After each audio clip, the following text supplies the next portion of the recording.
क्या आपको पता है मारुति सुजुकी पहले एक प्राइवेट कंपनी थी एंड उसके बाद एक सरकारी कंपनी बन गई। तो कैसे एक कंपनी प्राइवेट से सरकारी एंड फिर से अभी एक प्राइवेट कंपनी बन गई है। तो बात है सन 1968 की, जब संजय गांधी रोल्स रॉयस में इंटर्नशिप लेकर इंडिया वापस आए। उनका एक ड्रीम था कि अपनी खुद का एक कार इंडिया में बनाए ताकि वो इंडियंस को एक affordable and reliable car provide कर सके। उन्होंने अपना ये ड्रीम अपनी मम्मी, जो कि उस टाइम की प्राइम मिनिस्टर थी इंदिरा गांधी, उनसे शेयर की। उन्होंने अपने बेटे के लिए गुड़गांव में मारुति मोटर लिमिटेड की स्थापना की। बट उस टाइम भी नेपोटिज्म एंड विपक्षी दलों के टिप्पणी के चलते कार मेकिंग के लिए अप्रूवल्स हाई कोर्ट से नहीं मिली। यह वाद विवाद चलता रहा एंड अचानक से आ गई इमरजेंसी में फिर पूरी तरीका से संजय गांधी पॉलिटिक्स में ही ध्यान देने लगे एंड मानो इंडियंस को उनकी पहली कार के लिए और न जाने कब तक इंतजार करना पड़ सकता था। फिर पंचवर्षीय में चुनाव हुआ एंड इंदिरा गांधी सत्ता से बाहर चले गए। इसके बाद फिर वापस आई 1980 में, तो फिर से उम्मीद जगी। बट अनफॉर्चुनेटली संजय गांधी का प्लेन क्रैश में मौत हो जाती है। उसकी मम्मी इंदिरा गांधी अपने बेटा का सपना पूरा करने के लिए फिर से मारुति मोटर लिमिटेड की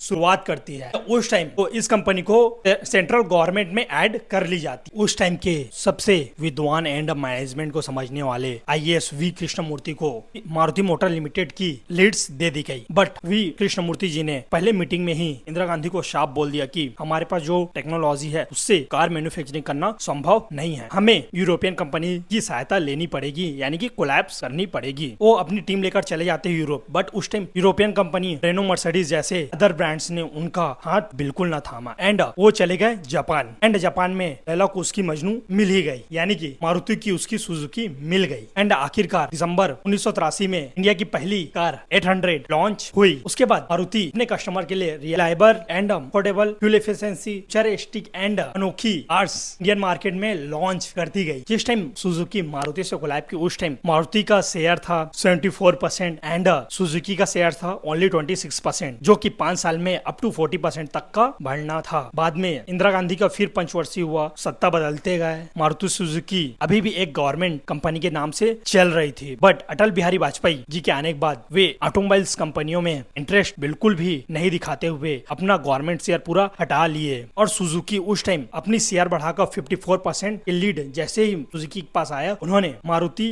के कार्स में आने वाला एम लोगों को हटाकर वो अपना स्पष्ट अक्षर है उसको मोनो बना दिया। लेकिन लोगों की पहली पसंद मारुति तब भी थी, अब भी है। पहले मारुति का इंडियन मार्केट में 58% मारुति का शेयर था एंड ओनली 42% अदर ब्रांड्स का। And Maruti Suzuki private limited market share 40% है, जो कि इंडियंस की अदर टॉप बेस्ट सेलिंग कंपनियां हिंदाई, महिंद्रा, टाटा, ये तीनों